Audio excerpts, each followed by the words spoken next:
만드는 언론 여긴 국민 라디오. 국민 라디오 팟캐스트 고상만의 수사반장 시즌 2 그 14번째 이야기 지금 시작합니다.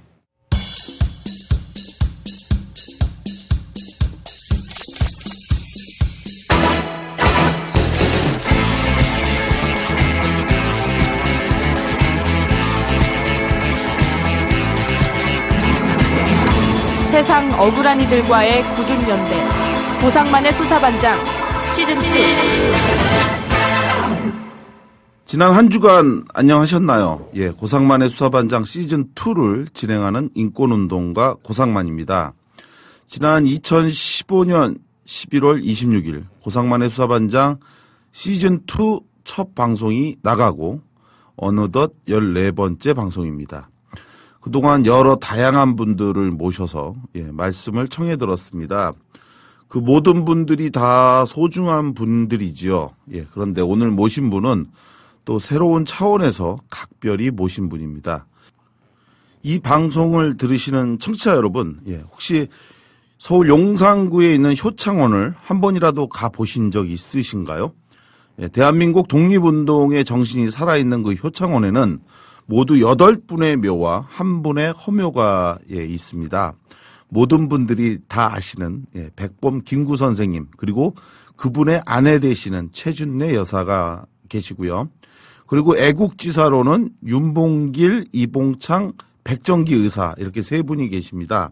그리고 임시정부 요인으로는 이동영 선생님, 조성환 선생님, 그리고 차리석 선생님 이렇게 세 분이 계시고요.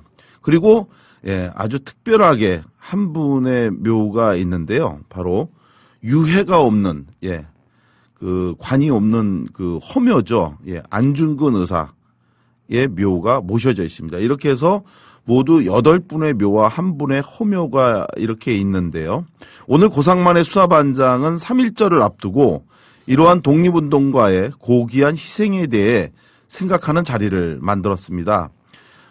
이번 주 방송에서는, 우리 그 친일파가 청산되지 못한 대한민국 역사 속에서 독립운동가로 살아오신 그 선조의 길과 또 그 후손으로, 대한민국에서 독립운동가의 후손으로 살아오시는 그 분들에 대한 역경에 대해서 담담히 여쭙고 또 듣는 자리를 만들었습니다.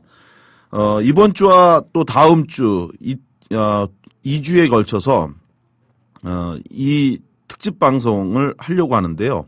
먼저 오늘 모신 분은 효창원에 안장된 세 분의 임시정부 요인 중에 한 분이신 동암 차리석 선생님의 장남 차영조 선생님입니다. 일평생 조국의 광복을 위해 싸우다가 돌아가신 동암 차리석 선생님. 간단히 제가 말씀을 좀 드리면 1919년 9월 독립신문 기자로 독립운동에 발을 들여놓으신 후 일생을 독립운동에 매진하시다가 끝내 조국으로 돌아오시지 못한 대한민국 임시정부 국무위원 비서장, 마지막으로 이분의 이제 직책이셨는데요.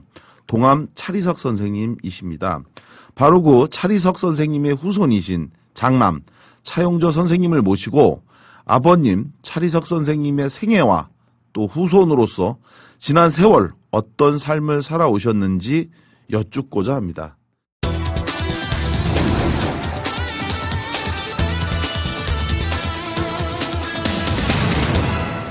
고상만의 수사반장 시즌2. 오늘 합정동 국민라디오 스튜디오까지 나와주신 차영조 선생님을 소개하겠습니다. 선생님 안녕하세요. 네, 안녕하세요. 차영조입니다. 그동안 잘 지내셨습니까? 네, 덕분에 편히 잘 지내고 있습니다. 날이 많이 추웠어요. 요 겨울에 요 근래에 어떻게 건강은 괜찮으신가요? 건강은 추우면은 차 한 대 안 나가면 되는데 우리 나라 돌아가는 거 보니까 정신적으로 추운 걸 많이 느껴서 육체적인 것보다는 정신적으로 좀 많이 춥게 지내고 있습니다.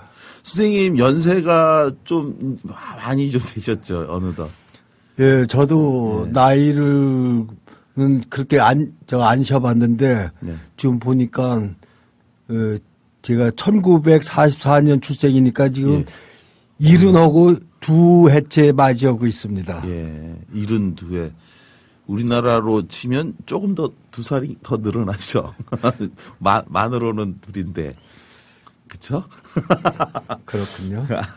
그러니까 선생님, 이렇게 날도 좀 저거 한데 이렇게 귀한 자리에 시간을 내셔서 진심으로 감사드리고요.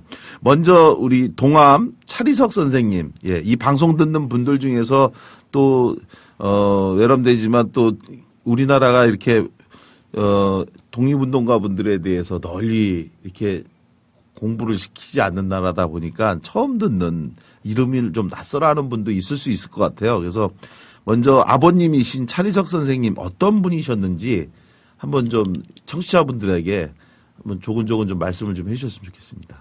네. 제가 감히 아버님의 공적이나 과거를 말씀드린다는 것은 대단히 외람스럽습니다만은 우리 국민들에게 우리가 일제에게 조국을 탈취당해서 신음하고 있을 때 조국 광복을 위해서 희생하신 항일 독립운동 선율들의 그 행적을 국민에게 알리기 위한 자리이기 때문에 제가 아는 대로 말씀을 드리도록 하겠습니다. 네. 저희 선친께서는 1881년 평안북도에서 출생하셔서 네. 1904년 평양에 있는 숭실학교를 1회 졸업생으로서 마치시고 그러니까 신식교육을 처음 받으셨기 때문에 세상에 관심을 많이 두시다가 그때 당시에 비밀 조직인 신민회에 가입하시고 네. 도산 안청호와 같이 흥사단 정신을 개발하면서 신민회에 가입하셨다가 백오인 사건에 연루돼서 일제에게 고문을 당하는 시련으로 독립운동을 시작하신 분입니다. 그로부터 35년 동안을 대한민국 임시정부에서 임정부의 버팀목으로서 평생을 바치신 독립운동가라고 역사에 기록되어 있는 것을 말씀드립니다. 네. 1919년 3.1 운동이 일어나던 해 중국으로 망명하신 거죠? 그때. 네, 그렇습니다. 3.1 운동하고 도산 안창호는 먼저 상해로 망명하셨고 그 후에 8월 달에 저희 선친 동암 선생께서는 단동을 거쳐서 중국 상해로 망명을 하셔서 도산 안청호와 같이 임시정부에서 발행하는 독립신문의 신문 기자로서 활동을 시작하셨습니다. 시작을 하신 거죠. 아까 말씀하셨던 일제가 날조한 그 백오인 사건, 그 주역으로 그 일제 경찰에게 체포돼서 3년간 이제 옥고 생활도 하셨죠. 옥고 감옥에 그렇습니다. 1911년에 사건을 조작해서 600여 명의 우리 민족 대표자들을 구금해서 고문하는 끝에 105인을 기소했기 때문에 105인 사건이라고 칭하는데 사실 정식 명칭은 소위 데라우치 총독 암살 음모 사건이라고 일본 놈들이 없는 사실을 조작해서 우리 민족 정신을 말살하고 지도자를 제거하기 위한 엄청난 조작 사건이었군요. 그래서 그것이 평양에서 1심에서 8년에서부터 10년 최하 그 이하까지 해서 전부 유죄 선고를 받았는데 모두가 항소를 했기 때문에 1913년 서울 경성법원에서 재심을 해서 항소심에서 전부 무죄로 판결이 나고 네. 다만 8분인가요? 그분만이 3년의 실형을 또 받았습니다.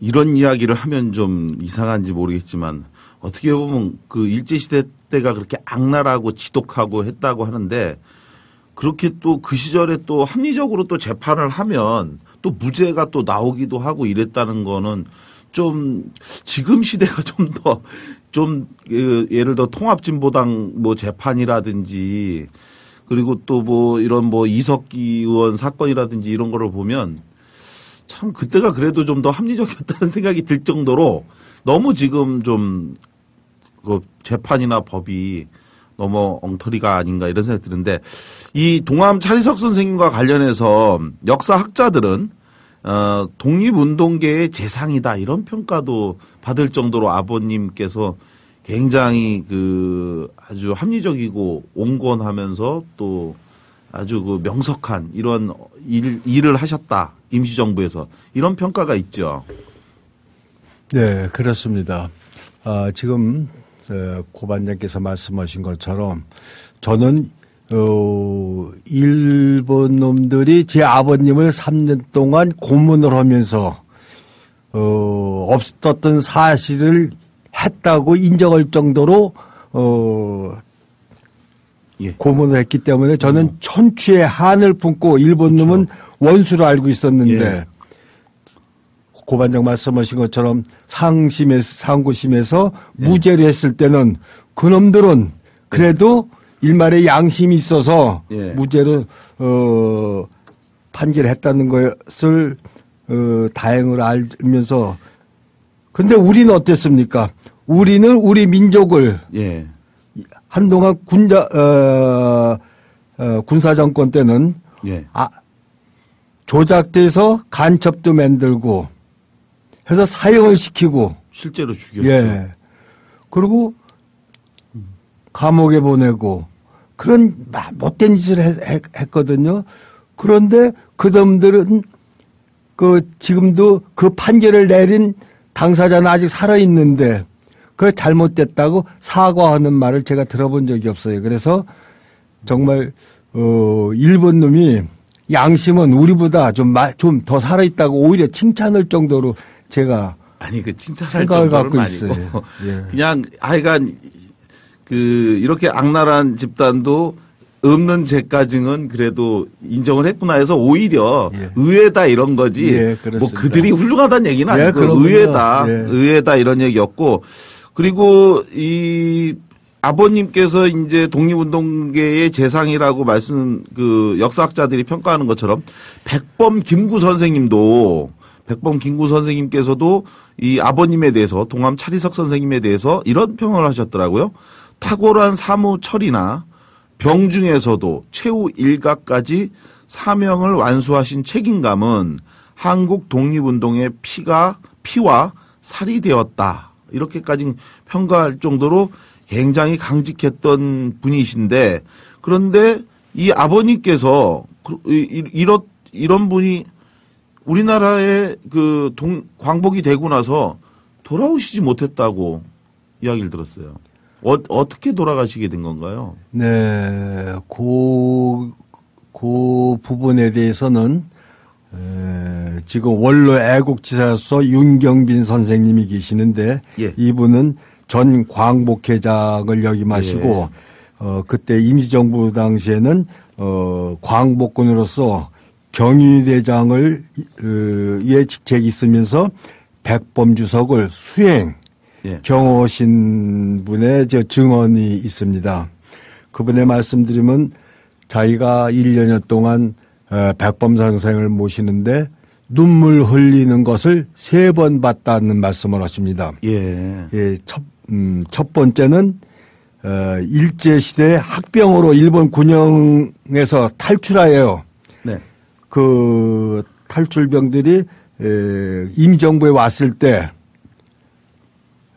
백범 선생에 감격해서 눈물을 흘리신 경우가 있었고 그게 바로 장준하 선생님이시죠? 예, 그렇습니다. 장준하 선생님을 위시해서 그때 33사람이 광복군 제3지대에 입대해서 3개월간 간부 훈련을 받고 임정부 와서 임정부에 정식으로 도착 복원응 자리였었습니다. 그 44년도에 그때 와서 했을 때 그때가 이제 첫 번째 눈물이었고 두 번째 눈물은 뭐였나요?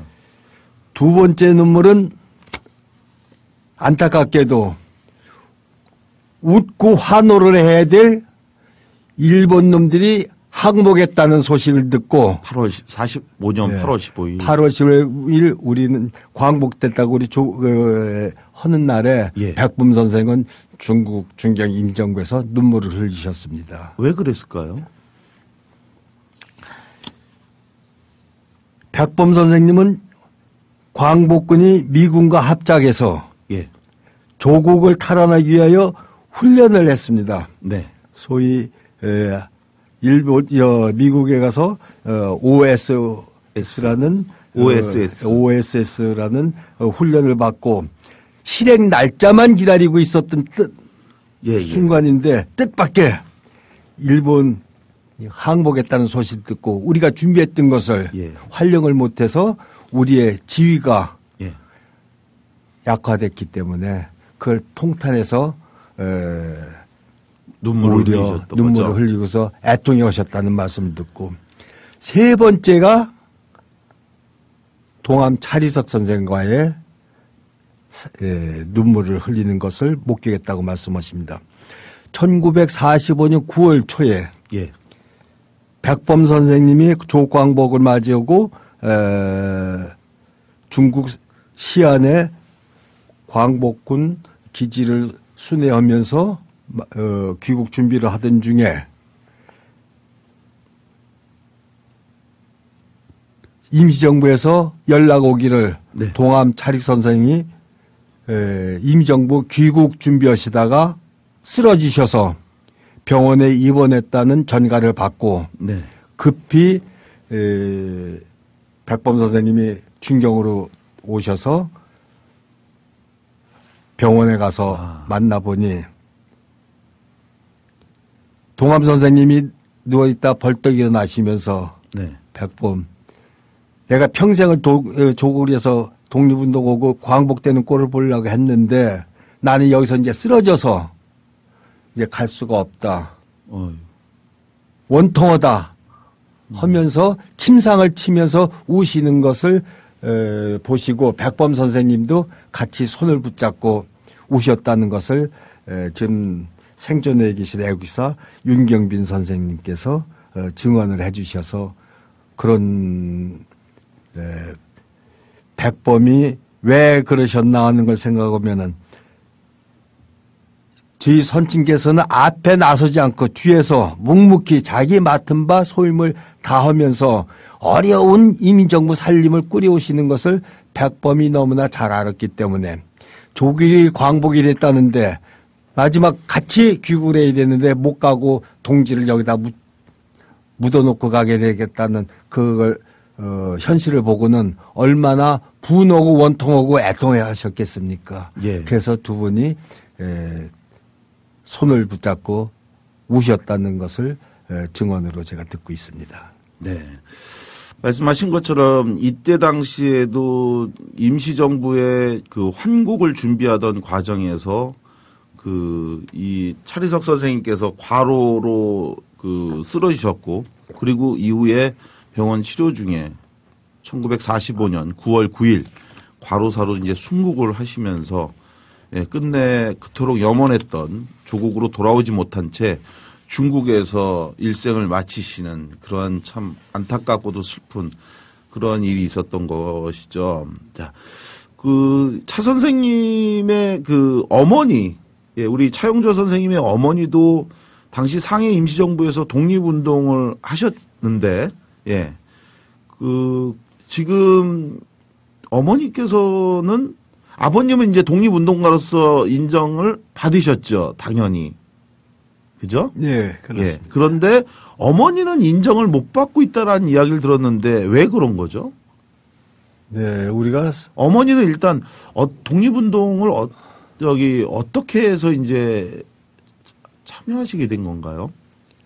네, 우리가 상식적으로 하면은 한 가정에서 남편이 네. 밖에 나가서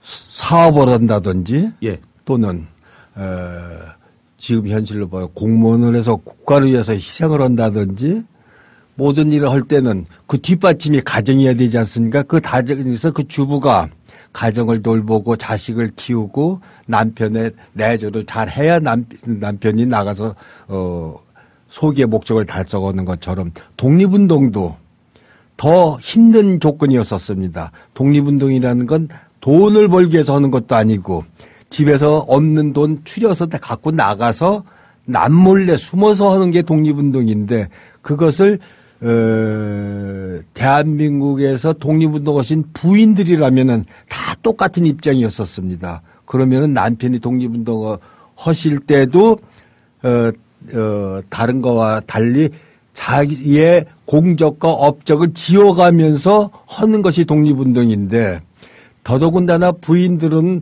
그 뒷받침하면서 그런 증거를 더더군다나 남길 수가 없지 않습니까? 그래서 대부분의 독립유공자 부인들이 서원을 못 받고 있는 현실인데 저희 어머니 같은 경우에도 독립운동 하기 위해서 평북 의주에서 사시다가 임시정부를 찾아가서 참여하셨는데 예.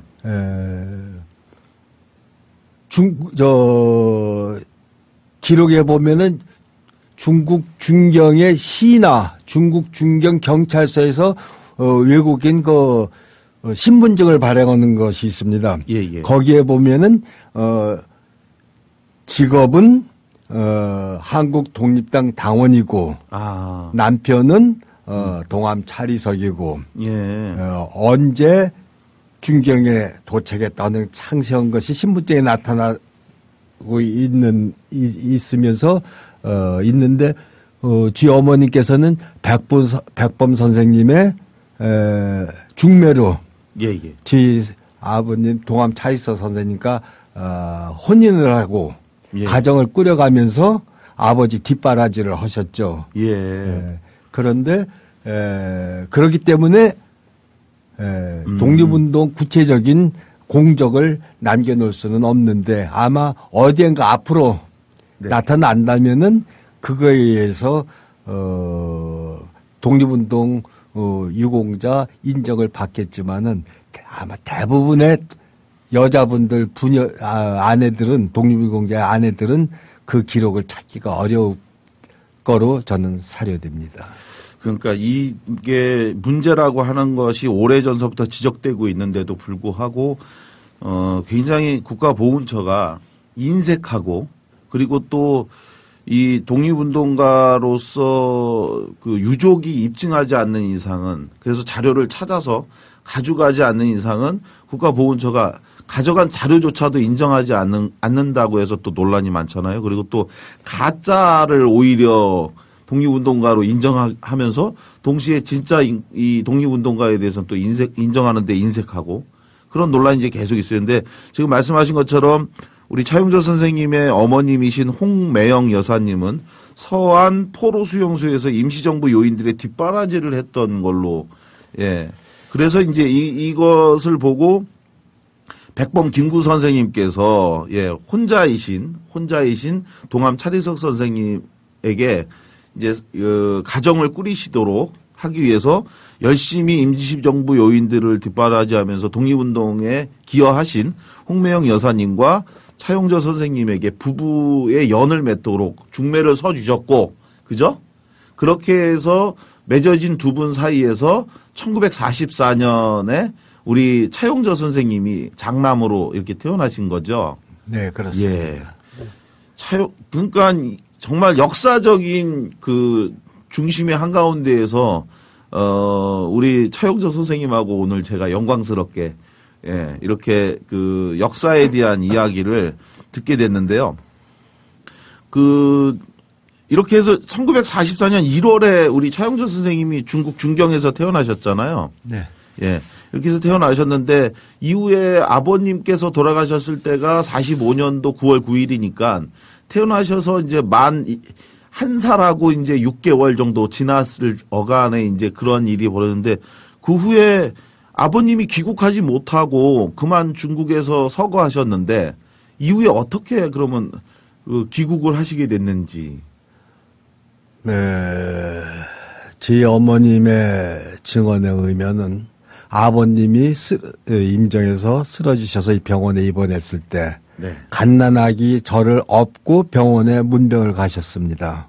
예. 가셨는데 아버님께서 말씀하시기를 내가 이 병들어서 같이 귀국을 못하고 젊은 여자에게 집만 지어줬는데 미안하다. 이 자식 데리고 귀국을 하면은 정부건 주변에 누구든 이 자식 키우는 데는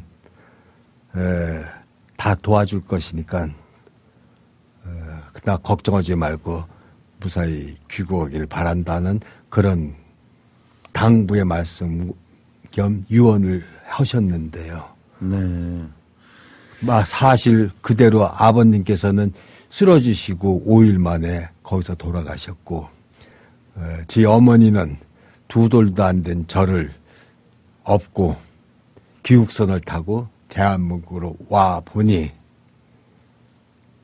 바른 정부가 서서 서물해서 항일 독립운동 그 업적을 정신 이어받는 정부였었으면은 그 가족과 들의 의식주를 우선 해결하고 교육의 문제를 해결할 텐데 그런 일이 하나도 없이 그냥 외톨배기로 자기 능력대로 살다 보니 몰라도 과부의 가족들은 전부 다 어렵게 살았을 겁니다. 그러니까요. 지금 말씀하시는 내용이 그 병원에서 아버님께서 이미 본인이 다시 일어나기 어려울 거라고 하는 거를 예감을 하셨던 거군요. 그렇습니다. 아유. 그때 아버님이 그렇게 연세가 많지는 않으셨던 거잖아요. 돌아가셨을 때 시점에 60 초반 한둘 65세요. 그런데 지금 같으면 정말 아닌데 그때 정말 건강이 매우 안 좋으셨었던 것 같아요. 그렇게 다시 일어나기 어려울 거다라고 했고 실제로 그런 정말 가슴 아픈 말씀 내가 일어나지 못할 것 같다.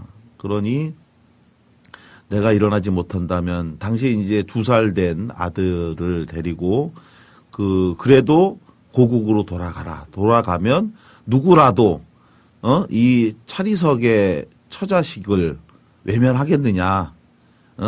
그러니까 가면은 누구든지 돌봐줄 테니 걱정하지 말고 고국으로 돌아가라. 이렇게 말씀을 남기셨는데 그런데 실제로 돌아와서 그 후에 정말 많은 어려움과 힘겨움이 있으셨던 걸 저도 이제 이야기를 들었는데 그 이야기를 이제 차차 이제 저희가 말씀을 나누도록 하고 그렇게 이제 중국에서 돌아가신 아버님께서 지금 효창원에 안장돼 계세요.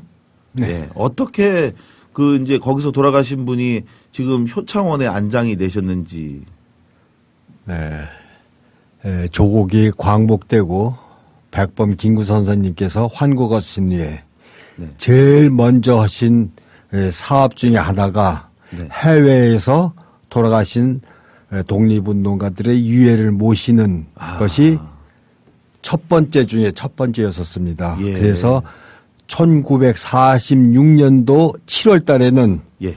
일본에 있는 이봉창 의사, 윤봉길 의사, 백정기 의사의 유해를 봉안해서 효창원 3의사를 묘역에 안장을 했고 일본에 있는 분들의 네. 유해를 이제 백범 김구 선생님이 찾아서 예 그리고요. 그러고 2년 후에 백범 선생님께서 평양을 가서 네. 정황을 보신 뒤에 예. 소기의 목적을 달성을 못하고 앞으로 앞날이 험악한 것을 얘기해 놓으시고는 예. 바로 서울에 오셔서 네. 자기 아들 신을 시켜가지고 김신 씨. 네. 예. 중경에서 중경에 가서 김구 선생님의 어머니, 예. 부인, 예. 또 큰아들 예. 세 유해를 봉안하면서 예. 예. 기강에 있는 서고 이덕영 선생 유해, 네. 중경에 있는 차리서 선생 유해를 같이 모셔와라 해서 애국사 두 분의 유해를 모셔다가 효창공원에 안장을 하고 예. 그 옆에다가 허묘를 하나 만들었습니다. 예. 그러고는 내가 죽거든 여기다 묻어달라고 해가지고 묘를 만들어 놨는데 그래서 48년 9월 22일 날 서고 이동영 선생, 동암 차리 선생 유해를 안장하고 허묘를 하나 만들었는데 10월 달에 예. 임정부 요인이신 조송환 선생님께서 잡고 오셨어요. 그래서 백범 선생님이 그러면은 우선 내가 들어갈 묘 만드는 자리다가 조송환 선생님을 모셔라. 그 허묘가 원래는 이제 그럼 나도 백범 김구 선생님이 이후에 내가 들어갈 죽으면 자리라고. 여기에 이제 하려고 했던 그 묘를 예. 만들어 놨던 거였군요. 그것이 지금 조송환 선생님이 안장되신 그 자리입니다. 예. 그렇게 해서 이제 세 분이 있고 그러면 예. 아까 전에 제가 이제 말씀드렸던 중에 그 안중근 의사의 허묘. 네. 안중근 의사 허묘도 네.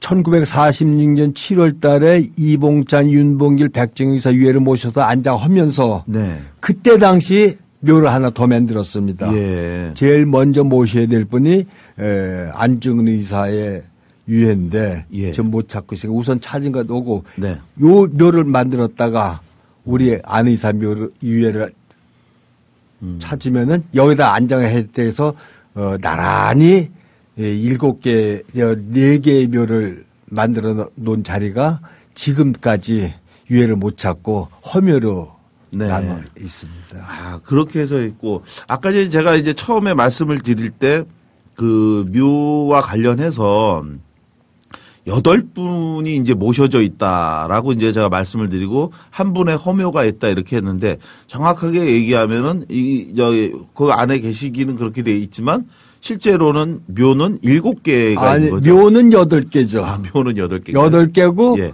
묘는 8개죠. 백범 선생님 부인께서 합장을 했기 때문에. 최준내 여사님. 예. 한 묘. 유해가 8분이 7묘에 안장돼 있는 거죠. 예. 그래서, 안중근 의사는 아직은 허묘고, 예. 백범 선생님만 합장을 했기 때문에 거의 2분이 안장돼 있었습니다. 예. 그렇게 해서 백범 김구 선생님과 그 부인이신 최준내 여사님이 이제 한 묘에 이제 계신 거고 그렇게 하고 이제 세 분의 의사님 그리고 세 분의 이제 임시정부 요인 선생님이 이제 있는데 요 임시정부 요인 분이 이제 모두 세 분이 계시잖아요. 지금 그래서 이제 저희가 이제 흔히 쉽게 얘기하는데 이동영 선생님, 조송환 선생님, 차리석 선생님 이렇게 세 분이 있는데 이게 이제 그냥 저희는 이제 생각나는 대로 이렇게 이름을 언급하는데 실제로는 이게 순서가 있다며요. 네. 예. 그 칠이선열묘역에는 7분의 명칭을 호칭할 때는 네. 거기 위계 질서가 있어서 예. 순서가 있습니다. 그 순서가 어떻게 돼요? 순서는 공적. 예. 공적의 그 중량과 예. 기간과 예. 연형을 다 포함해서 작성한 건데 예.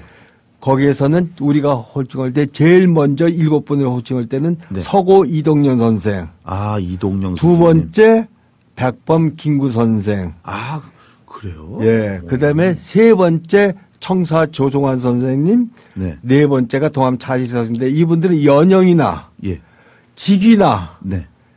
공적이나 봤을 때 그 비중을 따져서 이렇게 한 겁니다. 예. 예. 그리고 삼이사는 예. 의거한 순서대로 온 거예요. 아. 그래서 1월 달에 이봉청 의사가 일본에서 의거를 하셨거든요. 예. 그 다음에 4월 달에 윤봉길 의사가 중국에서 의거를 했어요. 예. 그러고 백정기 의사는 의거는 못했지만은 예. 주중 공사를 주설하려고 업무하다가 예. 체포돼 가지고 옥중에서 순국하셨기 때문에 거기에서 이봉창, 윤봉길, 백정기를 이렇게 순서가 나가는 겁니다. 아, 이거는 저도 정말 처음 알았는데 그러면 이제 우리 선생님 말씀하신 대로 정리를 해보면 예. 그 정말 뜻밖이었던 거는 저는 백범 김구 선생님이 아마 많은 사람들도 이렇게 여길 텐데 제일 무조건 앞인 줄 알았는데 그게 아니었군요. 그러면 효창원에는 모두 현재 7개의 묘가 있는 거죠. 예, 그렇게 있는데 거기서 이분들에 대해서 이제 의전상 예, 이렇게 순서대로 한다면 이동영 선생님이 가장 첫 번째에 이제 계신 분이고 그래서 이동영 선생님, 백범 김구 선생님, 그리고 조송환 선생님, 그리고 차리석 선생님. 예, 이렇게 이제 순서가 되고, 그리고 애국지사로는 예, 1월에 이제 이봉창 의사, 그리고 윤봉길 의사, 백정기 의사. 이렇게 이제 되는 거군요. 저도 이제 앞으로 꼭꼭 이렇게 예, 글을 쓰도록 하겠습니다. 그런데 백범 선생님이 서고 이동영 선생님, 도암 차선 선생님 위에를 모셔다 앉아가면서 예. 자기 자리를 허묘를 만들어 놓으면서 거기 가보시면 삼각형으로 묘가 설치되어 있습니다. 예. 가운데 꼭지점에는 서고 이동영 선생님. 예. 그분은 백범이 봤을 때도 먼저 임정부 주석도 하셨고. 예. 임시의정은 의장을 하시고 연영도 위시고 하니까는 죽어서라도 우리 선배를 모셔야 되니까는 가운데 머릿수에다 놓고 네. 동암 차리석하고 백범은 우리는 죽어서라도 그 앞으로 나와서 묘를 써가지고 죽어서라도 예의를 갖추자 해서 그런 겸손한 마음으로 삼각형에 의해서 이제 설계를 하셔서 안장했는데 네. 아시다시피 거기에 그 경내에는 백범 김구 선생님이 기념관이 있습니다. 네네네.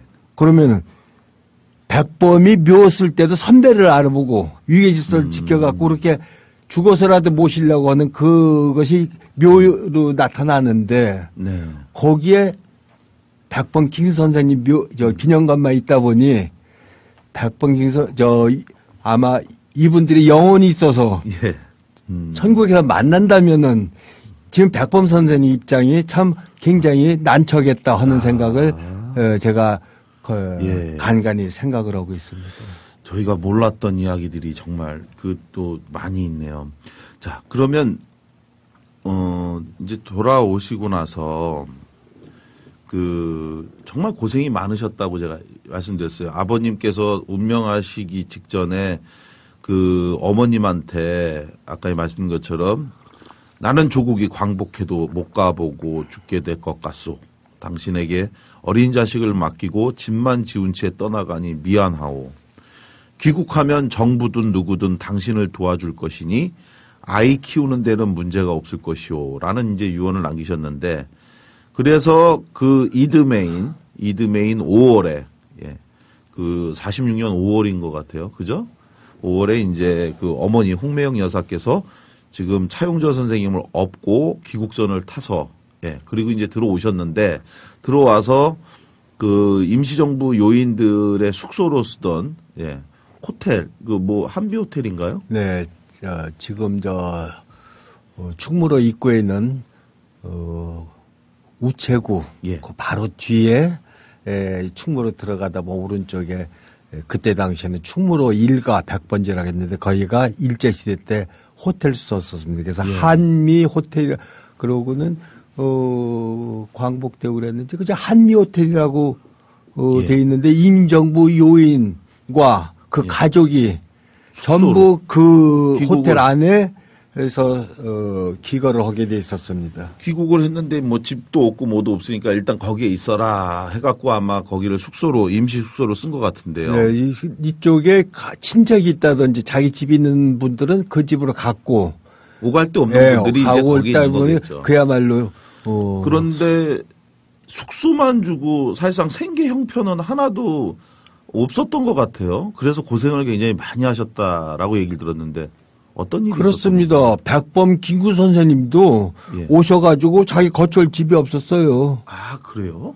지금 오셔가지고 임정부로 쓰고 있었다는 경교장. 예. 그것도 자기 집도 백범 집도 아니고 친척 집도 아니고 조국에 있던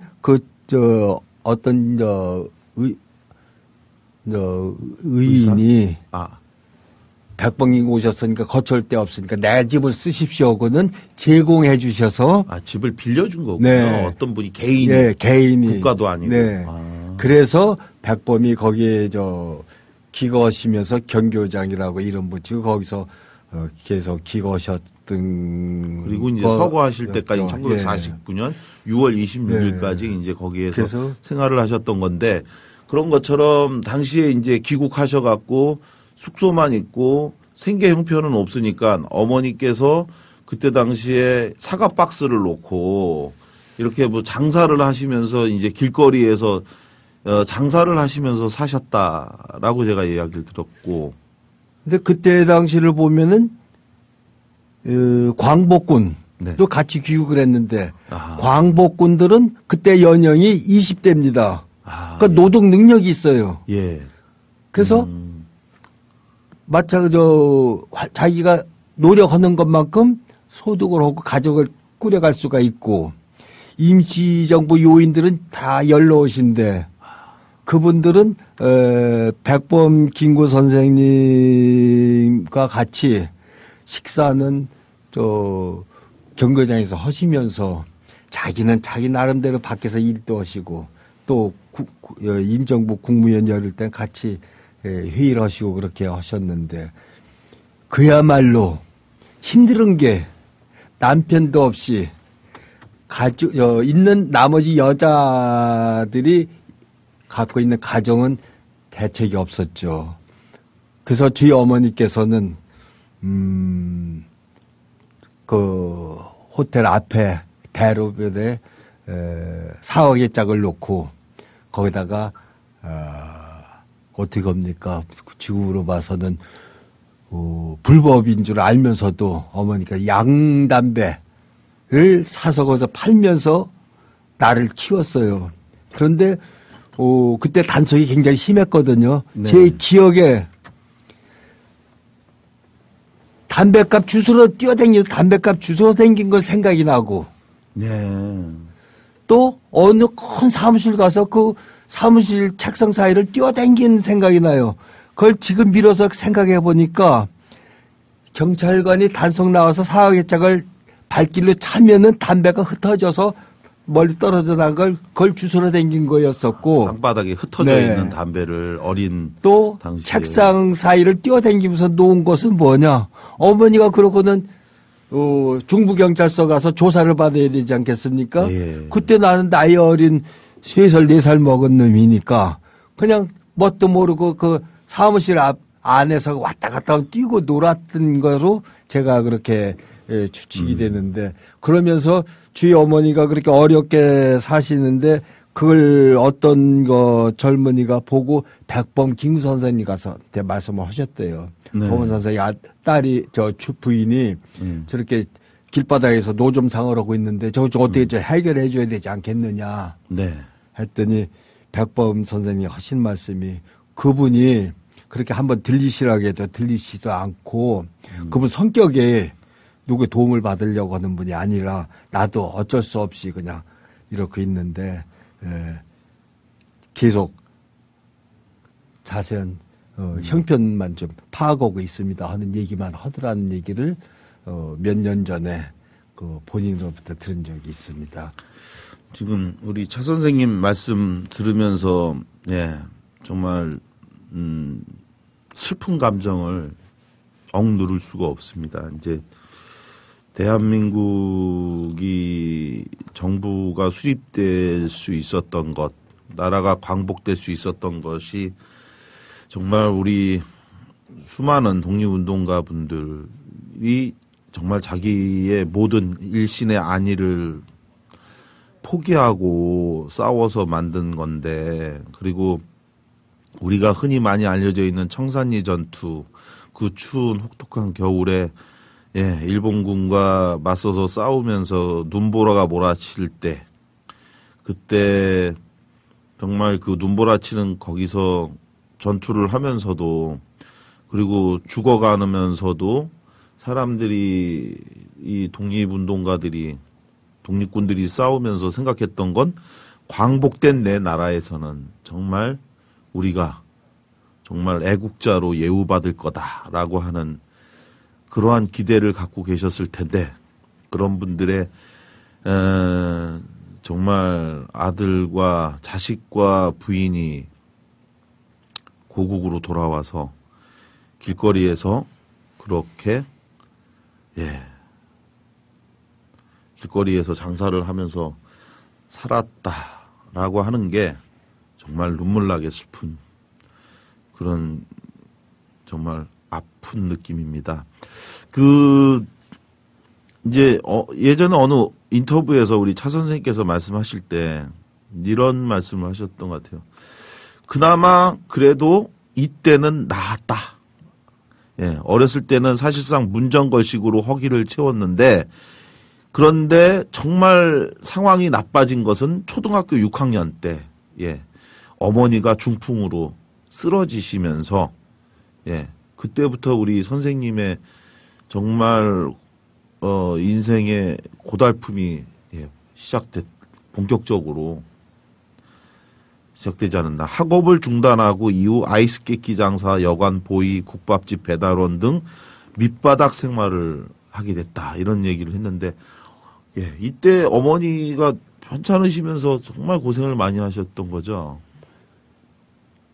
어머니께서 쓰러지기 직전에는 시골에서 큰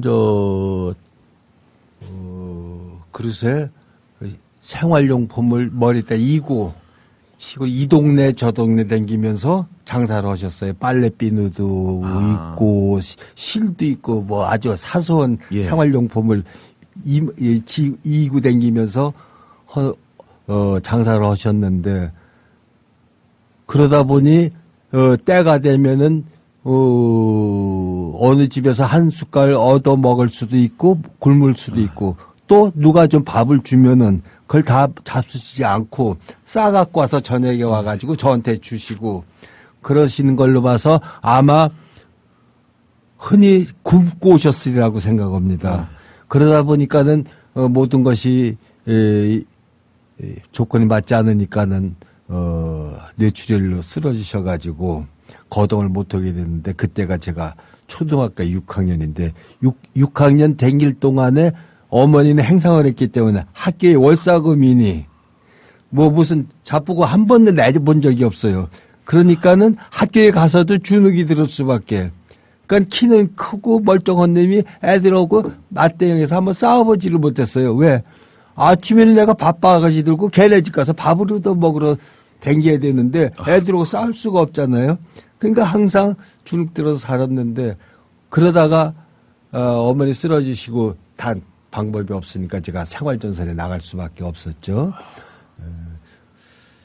그러니까 어머니가 쓰러지신 거는 아마 영양실조에 의해 가고 뇌졸중을 해서 시작이 됐을 테고, 저희 아버님도 그 순간 그 짧은 시간에 쓰러지면서 내가 못 일어난다는 걸 아신 건 평소에 뭘 느끼시지 않았나. 왜? 평생을 독립운동을 시작하고 조국 광복됐다는 소리도 들었고, 지금은 제가 못났지만 그때 당시 아버님이 64, 65세 아들 하나 보고 조국 광복됐고 자식도 하나 봤는데 거기서 돌아가신다는 건 정말 상상할 수가 없고, 돌아가신다면 너무 억울한 일 아니겠어요? 그렇죠. 근데 인명은 제천이라고 독립운동은 평생 하셨지만 돌아가신 건 본인 마음대로 못 하셔가지고 그러니까 돌아가신 걸로 봐서 아버님도 예감을 하셨고 어머니는 모든 것이 부족해서 그렇게 쓰러지 가지고 제가 정말 독립운동가 후손으로서 어려운 처지로 태어나서 살아온 것이 아마 희생하는 그 유족에서 아마 표본이 되지 않을까.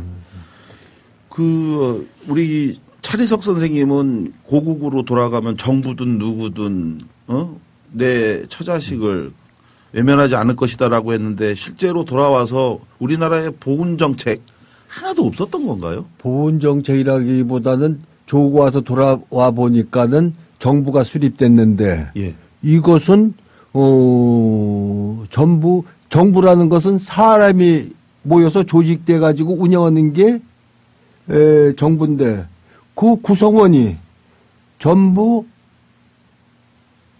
일제 시대에 친일 전문가 경험자를 가지고 하다 보니까 그래. 일본 관료나 일본 군인, 일본 순사가 이게 정부 조직원이 되고 말았어요. 그러다 보니 하물며 백범이 육군 소위원 때 암살을 당할 정도가 됐고 그러니까 보훈 정책이라는 있을 수가 없었어요. 그러다가 그러니까는 이런 지금 생겨 있는 광복군한테 제가 들은 얘기인데요. 젊은 사람들이 어디가 취직을 하려고 하면 이력서를 써야 되는데 거기 가 보면은 사장이든 상관이 전부 친일파, 친일 경력 있는 사람들이더라 이거예요. 그래서 이력서 쓸 때 광복군이라는 것을 쓰질 못했었대요. 아마 쓰면은 불이익 당한 것이 불문가지니까 그 정도로 친일파 세상에서 독립운동했다는 것을 노출을 못 쳐지니까 생활대책이라는 건 더더구나 있을 수가 없었죠.